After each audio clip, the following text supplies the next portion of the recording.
Hello, everybody out there. Thank you for tuning in. And also, we have a guest with us, Deb. Thank you so much for joining us today, Deb. Thank you for having me. My pleasure. It's always great to have someone else to talk with here. So, and Deb, you're always great asking good questions. So, thank you for joining. Awesome. So, this we normally talk about the Torah portion of the week here in this space. Yet this weekend is a special one because we don't have a normal Torah portion. We have Rosh HaShanah. So we're going to be talking about the practices of Rosh HaShanah this video, this session. And so we have a lot of practices around Rosh Hashanah, and I'm not going to get to every single little practice, but I'm going to get to significant highlights of the practices of the day of Rosh Hashanah. So I'm going to actually start off with talking about, I can't help but talk about it. We have shofar, right? And I'm just going to pull this out. We also have some honey. Actually, we could probably put it right here. We have honey. Talking about these things. Got some props here of talking about Rosh Hashanah. But I want to actually start off with and conceptualizing Rosh Hashanah, because when we think about the Torah, Rosh Hashanah is never mentioned as such in the Torah. When it talks about the sort of the day, it's referred to either as Yom Teruah, a day of blasting, or a Yom Zichron Teruah, a day of remembrance of blasting. So there's an aspect that does relate to the shofar in the Torah, but not as the head of the new year, right? The head of the year. And nor, actually, one of the other things that appears is that the rabbis innovate and they create this sense that Rosh Hashanah, because in the Torah, really, maybe there's this blasting component. There's not really much to it. But when the rabbis get to it, they call it the Yom Hadin. It's the day of judgment. And there's this sense that the rabbis create that from this day of judgment until about a week later on Yom Kippur, in which our fates have been sealed. This is the judgment day on Rosh Hashanah, and the final sort of case or whatever, it's been decided. Right? God writes things down and says, this is what's going to happen for people in this year. And that's an interesting novelty. It's an interesting innovation that the rabbis create, which to me, it's a funny thing because it makes me think about, like, what did the rabbis see that was lacking, right? Because clearly this is a holiday in the Torah, but not as the judgment day. It's just a day and sort of a blasting day. So it's actually, I find to be actually a really clever move on the rabbi's part to say and to like really lay over the sense of judgment day, and that it really brings a certain accountability to us and thinking about our actions, which is actually quite clever, I find. So I mentioned also thinking about what the day is called. It's also called in our prayers, the Hayom Harat Olam, the day of, not really clear what this means. Typically, it's translated in our English Sidurim, our Machzorim, as the birthday of the world. It's the world's birthday. Although technically, actually, I think a better description, a better translation, a more accurate translation, wouldn't be the birth of the world, but would be the conception or the conceiving of the world. And that the world was later created, maybe in the spring or summer, as it were. But basically, it's not really the birthday. I'm not an expert in the use of this phrase, but that's an interesting other sort of way of thinking about it. But there's certainly, whether it's the Harat Olam, there's certainly a sense of renewal, that there's a newness to what's going to be taking place in both our calendar and the way we perceive the year and time, right? I think that certainly is very true, that for us conceptually and culturally, that this is a marker that we're shifting. We're going from one year to a next, and that has to do, going back to what I was talking about before, the Yom Hadin, the judgment day, that necessarily one sort of time era is ending and another one is beginning for the year to come. Okay. Got to talk about shofar. I did mention it does specify in calling this day in the Torah, it does talk about it as a day of blasting. So it's it's interesting. You don't really have a lot in the Torah. It just says a day of blasting, and that's it. And it's not clear, is that just one blast? Just, one, 1, 2? Is that all it is? You have your blasting. That's all you need. The rabbis weren't happy with that, but they actually did something quite clever. I think when people think about how many shofar blasts there are on Rosh Hashanah, there are dozens that they encounter, dozens. And yet, at its very basic, the rabbis actually instituted just nine blasts, and that's it. And really how they came up with it is a funny, clever thing. I just want to touch upon it. This is not an in-depth study of shofar blasting, but just to get a sense of it, they took I mentioned the two blastings for Rosh Hashanah in the Torah, Yom Teruah, Yom Zichron Teruah, Day of Blasting, and Day of the Remembrance Blasting, and unrelated to Rosh Hashanah, but related to Yom Kippur's, the Jubilee year. Every 50th year, there's this Jubilee year, and there too, it talks about there's also a blasting. Now, the rabbis say, hey, that Jubilee year blastings on Yom Kippur, it's in the same month as Rosh Hashanah. So 2 blastings that's not really significant, but 3, now we've got something going. So now we're going to say there are 3 core blasts of Rosh Hashanah, but you can't just have a blast on its own. No, it needs to be escorted. It needs to be accompanied. It needs to have a sandwich to it. So what the rabbis come up with is basically a blast sandwich. So they start off with a tekiah, and then they have basically a shavarim, and that's the key part, the trua, and then they have a tekiah. So the tekiyahs are sort of like the guards. They're the if you want to think about a sandwich, they're kind of like the bread slices that surround it. But so that's 9. That's 9 blasts. That's really all that the rabbis had mandated. Unfortunately, the rabbis started lacking a clarity of exactly what the sounds should be. So they started saying, hey, this trua that we're supposed to be doing, right? It's a Yom Trua or Yom Zichron Trua, this day of blasting. Are they this type of blasting? Are they this type of blasting? What should we be doing? What they said was, we're not really sure. And ultimately, the rabbis just said, let's just be careful and do them all, right? We're not going to be happy with just doing one. What if it's the wrong one? What if we do another one? Well, what if it's really supposed to be both of them? Let's just do them all. So it ends up 9 quickly turns into 30.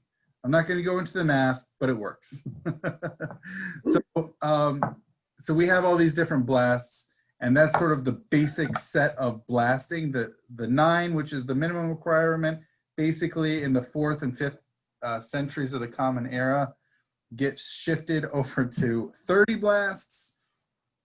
And then in the medieval era, again, there's no quiz on this, but in the medieval era, this 30 then becomes 90. It gets tripled. Just multiple opportunities and options for people to hear the blasting of the shofar on Rosh Hashanah. So we get 90, but I got to tell you, I don't know about you, Deb, but when I hear 90, that's nice, but 100's better. It's a nice, good, solid, 10 by 10 number. It's very sturdy. It's got a structure to it. The rabbi said, hey, we can get to 100 really easily. We'll just add another 9, 10. Great. Just like we have, so that's what they did. They slapped another 10 on, get a nice 100 to round it all out. But the real sort of basic minimum is really just to get that 30, even though 9 is the minimum to really, get what we need. But the 9 was transformed into 30 out of the lack of clarity in the, I said 4th and 5th. It could also be the 3rd centuries of the Common Era.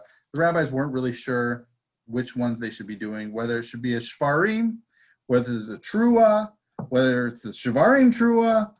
So they just took into account all these different types of blasting.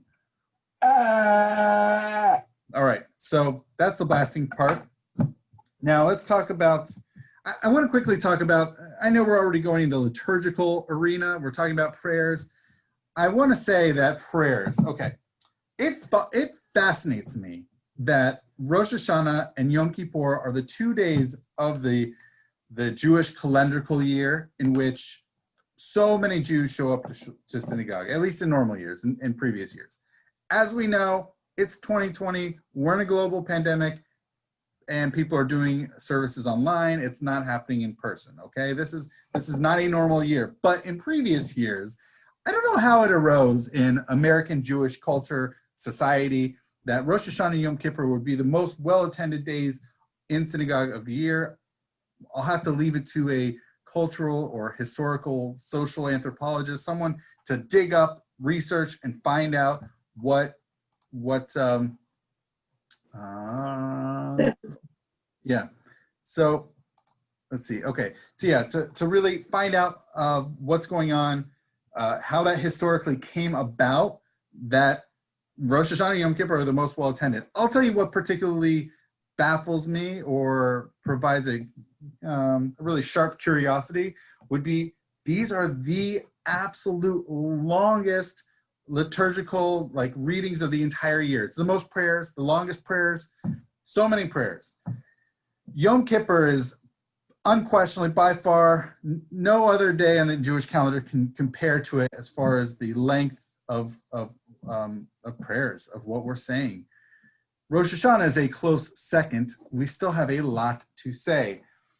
And, you know, when it's such a relief going to the services in the holidays after Rosh Hashanah and Yom Kippur of Sukkot, with certainly shorter prayers, and then eventually after the Sukkot season, we go back to just Shabbat prayers, and it's a lot more normal, a lot more typical, and it's a lot shorter. Like for the Jews who attend synagogue 2-3 times a year, and again pre-COVID times, I can't imagine. Like I would imagine that going to synagogue is this long, arduous, laborious prayer service, and yet most of the year it's not like that. It's Rosh Hashanah and Yom Kippur are literally anomalous. They are the lengthiest.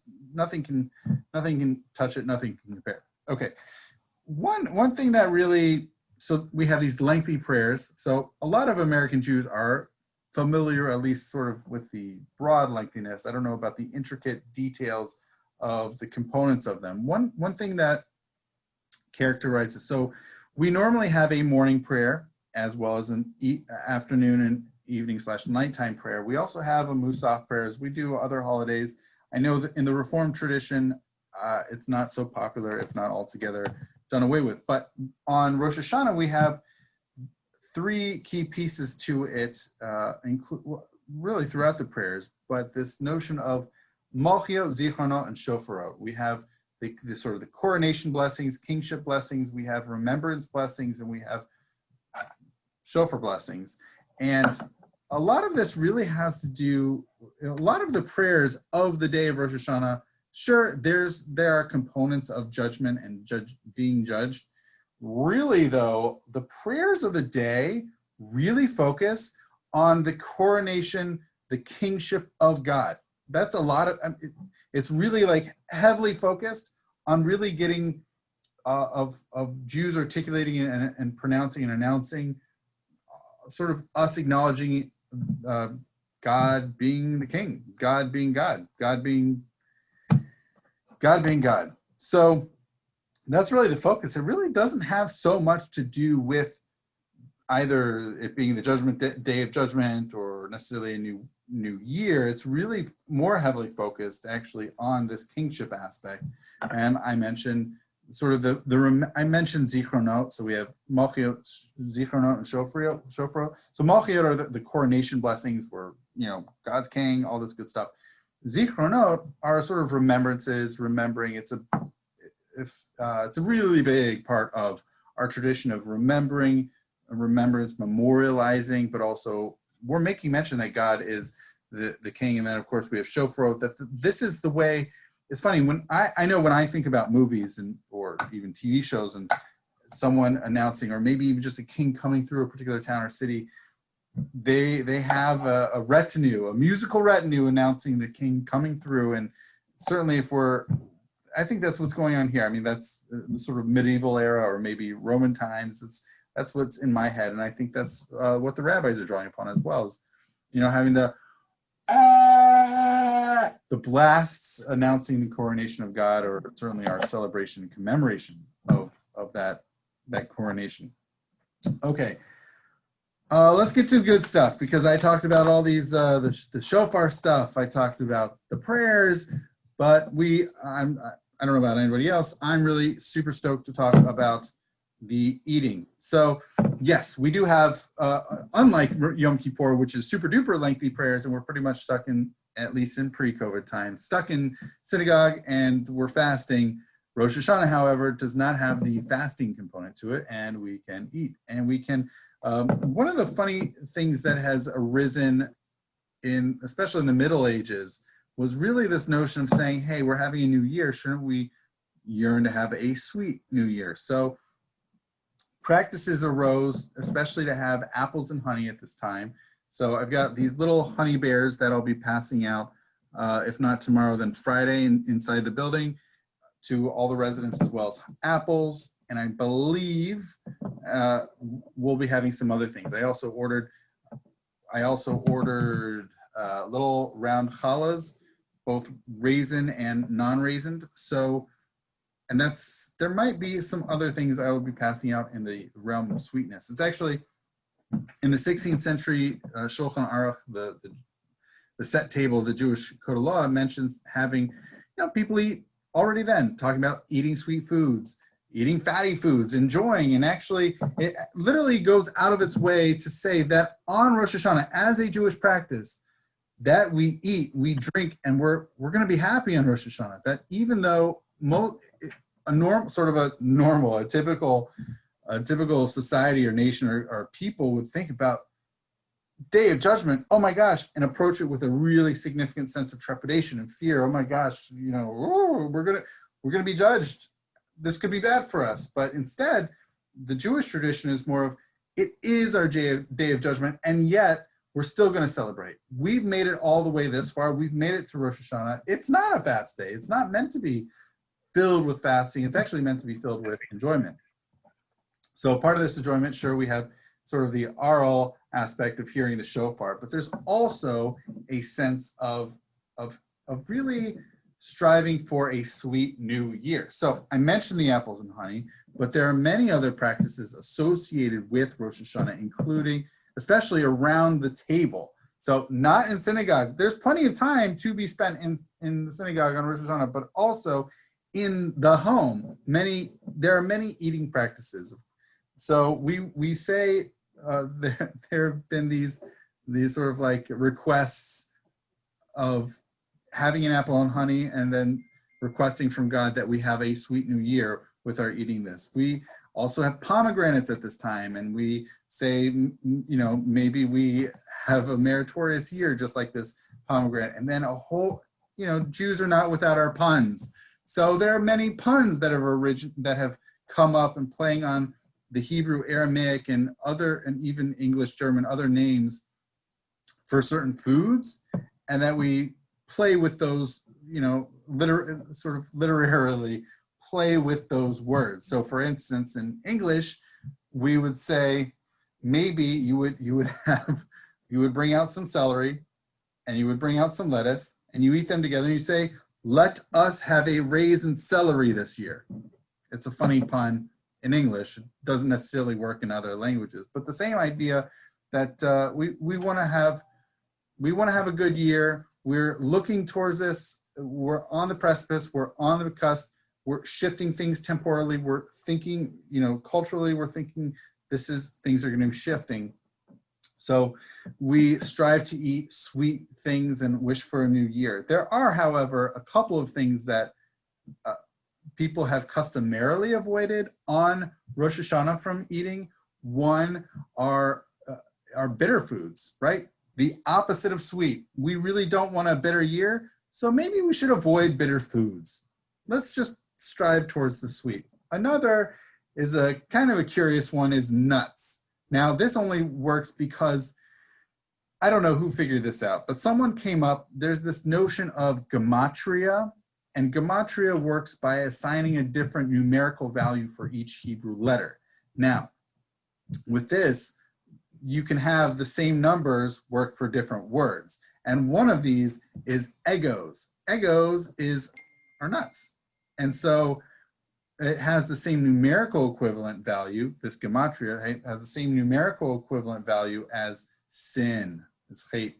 And so because of that, I don't know who came up with that. I don't know who at the time, like, just, I wonder what this, the numbers are for this, and if it matches up with any other words. But someone figured it out, and there's a funny little custom to avoid nut consumption on Rosh Hashanah. So avoiding nuts, avoiding bitter things, and striving for having some sweet goodies on Rosh Hashanah.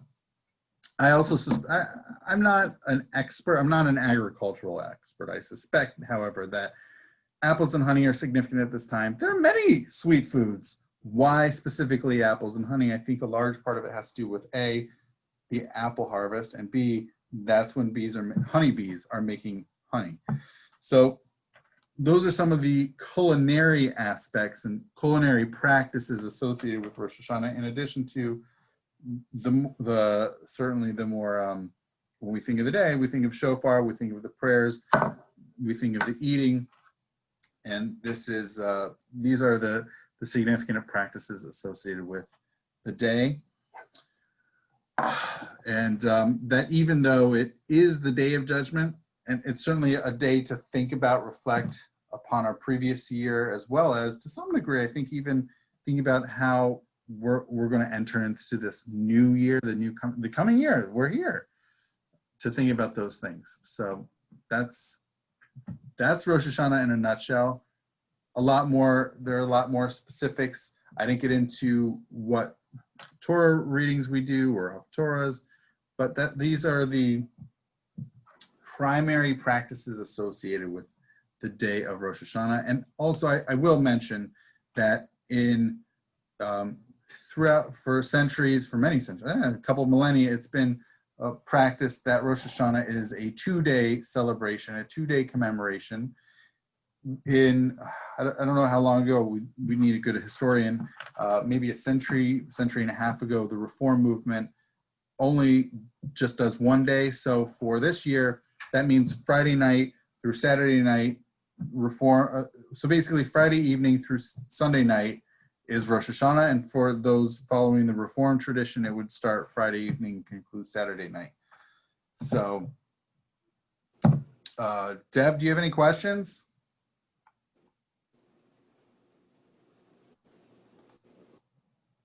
No.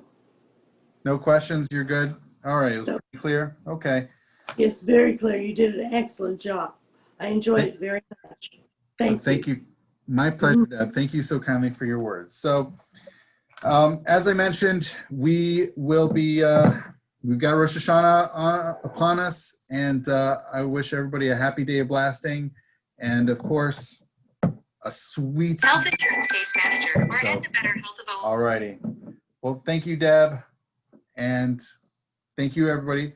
I'm wishing everybody a sweet new year, and I hope we all have a blast. So thank you so much, and Shabbat Shalom and Lashana Tova.